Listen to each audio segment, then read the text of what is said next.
l'hypnose intensive, ça sert à quoi? C'est un moyen, comme je vous l'expliquais tout à l'heure, c'est parti un peu par hasard. Mais je me suis rapidement rendu compte que ça augmentait le changement. Ça augmente le potentiel de changement.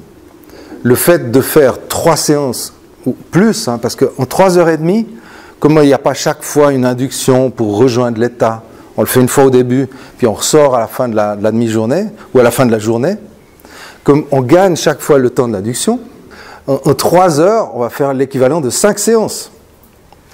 Donc on va amplifier, si on veut, le volume de travail déjà, on va en amplifier l'intensité, parce que la personne va être tellement dedans qu'elle va approfondir naturellement les choses, et surtout, après, ça c'est un peu l'art que j'ai développé et que je continue à développer d'ailleurs, c'est qu'on va constituer la séance d'hypnose intensive de manière tridimensionnelle.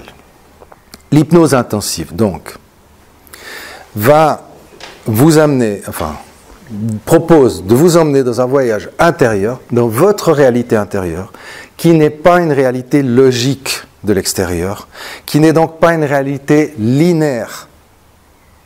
Quand vous êtes à l'intérieur de vous, quand vous êtes dans le travail hypnotique, standard ou intensif, vous êtes dans une sorte de rêve, vous êtes dans votre réalité. Quand vous dormez la nuit, vous pouvez vivre toutes sortes d'expériences. Vous pouvez voler, vous pouvez nager sous l'eau. Il n'y a rien qui vous étonne. Et vous le faites vraiment. C'est vraiment vrai. Vraiment vrai. Okay? C'est votre réalité. Elle existe, cette réalité.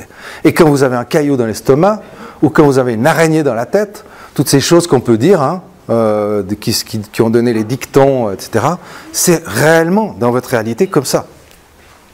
Et donc l'hypnose se propose d'utiliser ces images qui sont votre structure mentale, et cette structure mentale est en fait l'architecture personnelle qui est vraiment singulière à chacun d'entre nous,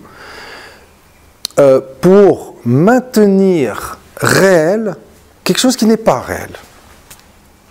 Vous avez une peur, vous aviez, je ne sais pas moi, 4 ans, quand on vous forçait à manger votre purée, et puis que vous avez compris que si vous avalez tout ce qu'on vous donne, vous avez la paix, vous avez la sécurité. Vous aviez 4 ans, aujourd'hui vous avez, je ne sais pas, 30, 40, 50 ans. Donc il y a beaucoup d'années, c'est plus là depuis longtemps. Mais votre structure mentale, votre subconscient, il sait comment faire pour le maintenir comme si c'était là. Et ça, c'est la structure mentale. C'est l'histoire du caillou, de l'araignée, c'est le fait que peut-être il y a des gens qui font vraiment des images, ils se revoient encore, ils voient encore la couleur verte de cette purée d'épinards dégueulasse qu'on leur a obligé de manger. Non, ça c'est mon image mentale, vous avez bien compris, qu'on a tous, chacun, les siennes propres. Peut-être que pour vous c'est une purée de carottes orange. Mais vous voyez ce que je veux dire. Après, ce qui est très intéressant, c'est que moi, mon image, elle est ici, à droite, légèrement en haut. Pour une autre personne, elle va être là. Pour une autre personne, elle va être ici. Ou alors, ce n'est pas une image, c'est une pensée. Chez certains, ça tourne comme ça. Chez d'autres, ça tourne comme ça. Chez d'autres, ça tourne ici. Chez d'autres, ça passe de bas en haut.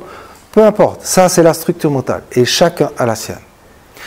Donc, l'hypnose n'est pas de la psychothérapie.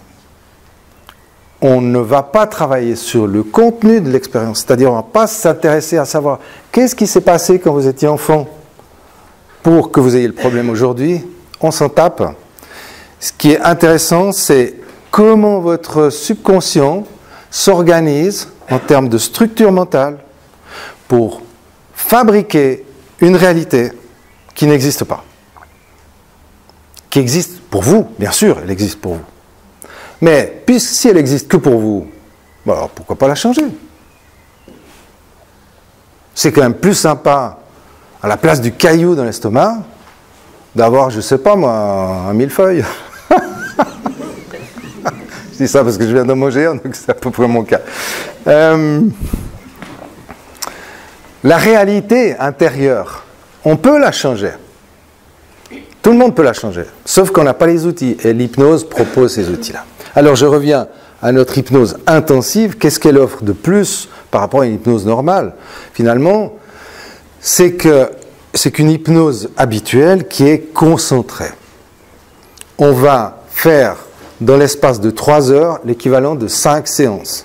Dans l'espace de 6 ou 7 heures, si on fait une journée complète, l'équivalent de 10 à 12 séances. Donc vous voyez le travail que ça suppose. Ensuite, ce qui va être très intéressant, c'est que la personne va entrer dedans le matin et sortir le soir. Alors, on va faire des petites pauses quand même, c'est-à-dire des pauses pour que la personne puisse aller faire pipi, je lui offre un thé, un café. Mais en fait, si elle fait une pause, moi pas. Parce que je vais utiliser la pause pour faire tout un tas de suggestions et on pourrait dire, manipulation, je sais que le terme est un peu déplaisant, mais de manipulation mentale, c'est-à-dire de proposer de changer de place des éléments.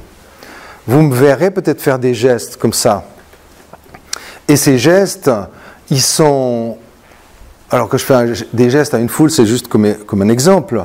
Mais quand je suis face à une personne et que j'ai repéré où elle met ses images, en haut à sa gauche, et puis que je les place comme ça, elle le fait. Inconsciemment, elle le fait. Et du coup, après, un simple geste permet de réduire l'image et de l'enlever.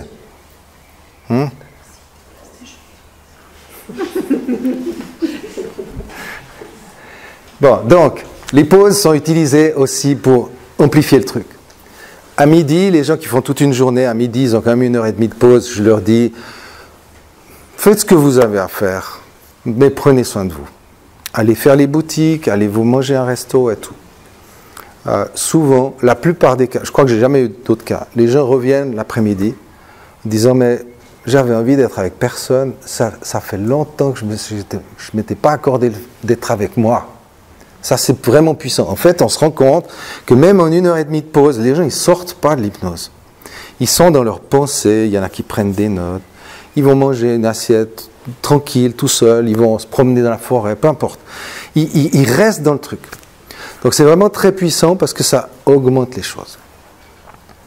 Et un autre élément intéressant, qui est un peu technique, mais qui vous permet de comprendre aussi comment cette hypnose intensive permet de déployer, d'augmenter les possibilités, c'est la notion d'ancrage.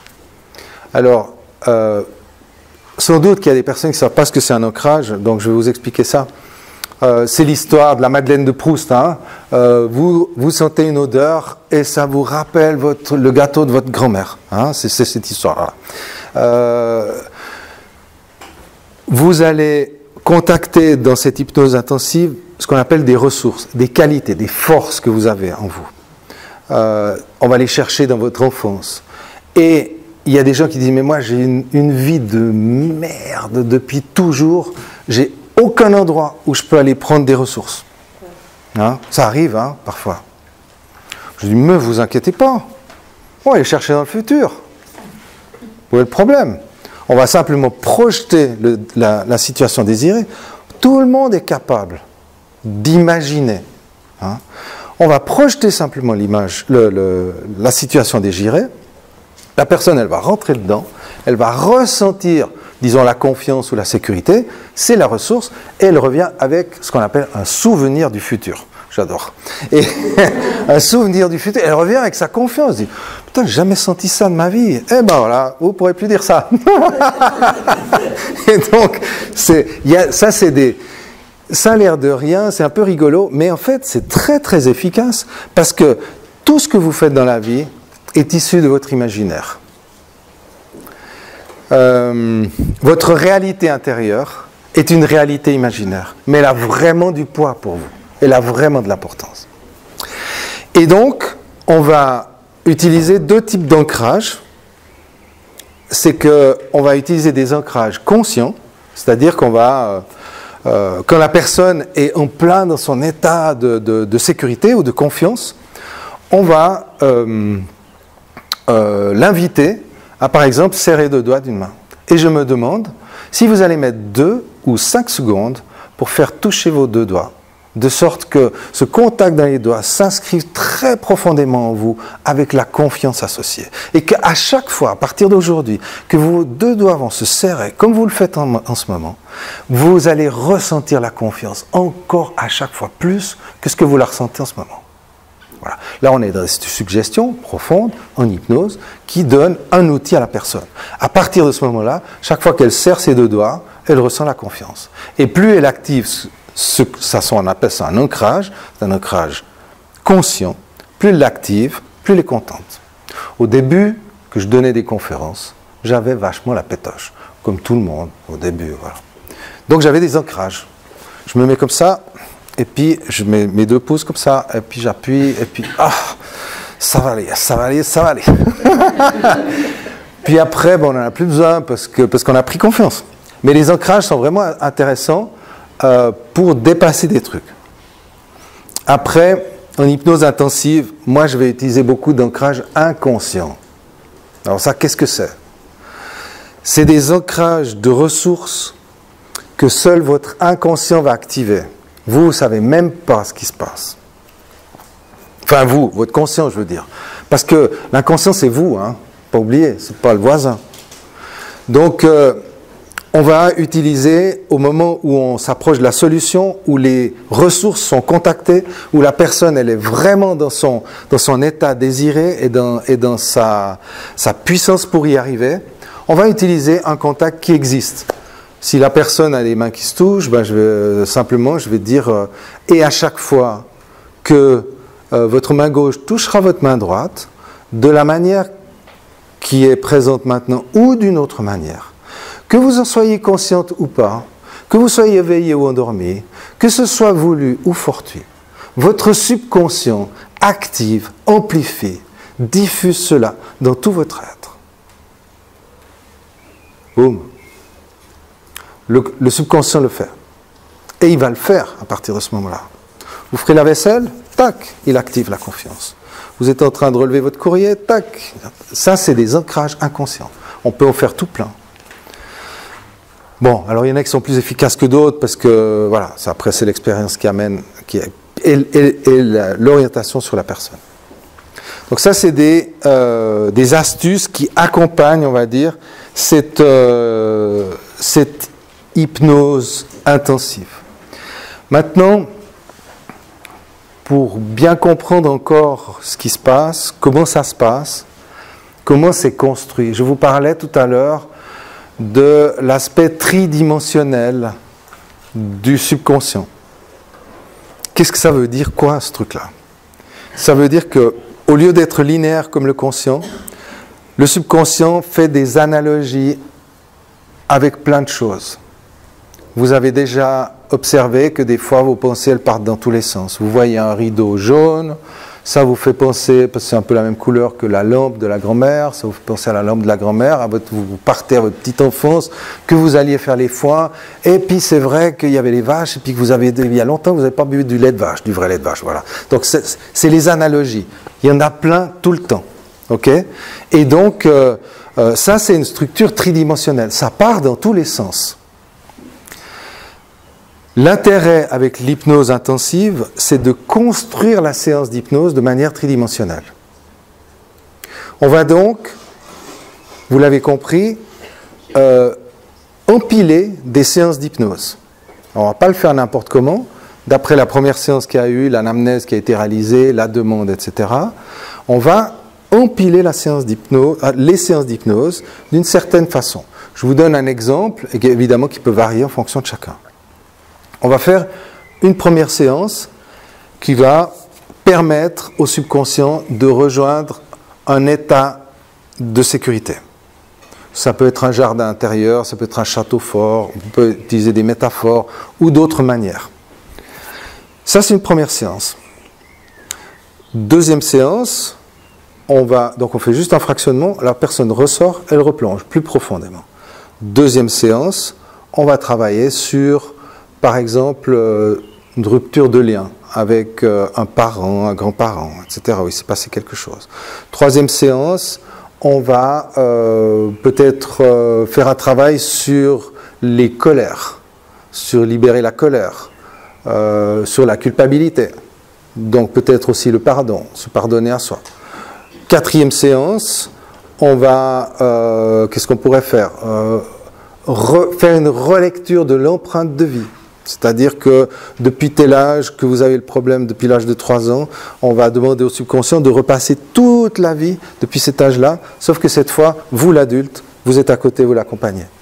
Ce genre de choses. Donc on va empiler des séances, sauf que à chaque séance, on va mettre un élément commun, un ou plusieurs éléments communs, qui vont se retrouver dans chaque séance. Dans la première séance de sécurité, on sera peut-être dans une clairière. Dans cette clairière, il y a au centre de la clairière, il y a une pierre magique, une pierre personnelle, un marbre sur lequel est gravé un mot. On ne dit pas ce que c'est, le subconscient grave un mot. Hein. Deuxième séance, je ne sais plus ce que j'ai dit, on travaille sur, je ne sais plus ce que j'ai dit, parce que voilà, rupture de lien par exemple, et on revient à la clairière où il y a un deuxième mot qui est gravé. Troisième séance, on est dans autre chose, le pardon par exemple, la clairière, un autre mot est gravé. On peut travailler de cette manière-là. Ou alors, dans chaque séance, il y a le même arbre qui apparaît. Toujours le même arbre. Dans la première séance, on va mettre l'attention sur les racines. Dans la deuxième séance, sur la souche. Dans la troisième séance, sur le tronc. Dans la quatrième séance, sur le branchage. Dans la cinquième séance, sur le feuillage. Dans la sixième séance, sur la floraison, sur le fruit, etc. Donc, on va, si vous voulez, mettre des points communs dans chacune de ces couches pour que le subconscient, de manière naturelle, qui est tridimensionnel et qui fait des liens analogiques de façon naturelle, puisse tisser des liens entre les différents travaux qui ont été effectués dans les différentes séances, dans les différentes couches. Et c'est ça, en tout cas c'est là où j'en suis pour l'instant, c'est ça qui donne la puissance à cette hypnose intensive. Cette tridimensionnalité de séances qui sont un petit peu comme des calques, comme des couches, comme des territoires, si on veut, et d'éléments communs. Ça peut être une rivière qui traverse les couches. Ça, c'est en fonction des personnes que je vais inventer un peu au fur et à mesure, mais c'est très important d'avoir des éléments qui traversent ces couches, qui les lient entre elles et qui intensifient tout ce travail des couches superposées. Est-ce que j'ai autre chose à rajouter à propos de cette hypnose intensive? Je vous disais, ça décoiffe. Alors bon, ça décoiffe, effectivement, quand on rentre dans l'hypnose intensive, on est quand même assez surpris de pouvoir partir aussi facilement, aussi profondément, d'avoir de la difficulté à revenir dans la pause de midi ou dans les pauses. Et il va être évidemment très très important avec cette approche de soigner la sortie à la fin de la journée, de faire de ramener la personne dans la réalité habituelle, de la bonne façon, de manière adaptée, et de vérifier qu'elle est bien de retour et qu'elle est bien revenue avec un maximum de ressources qu'elle a pu trouver dans son voyage.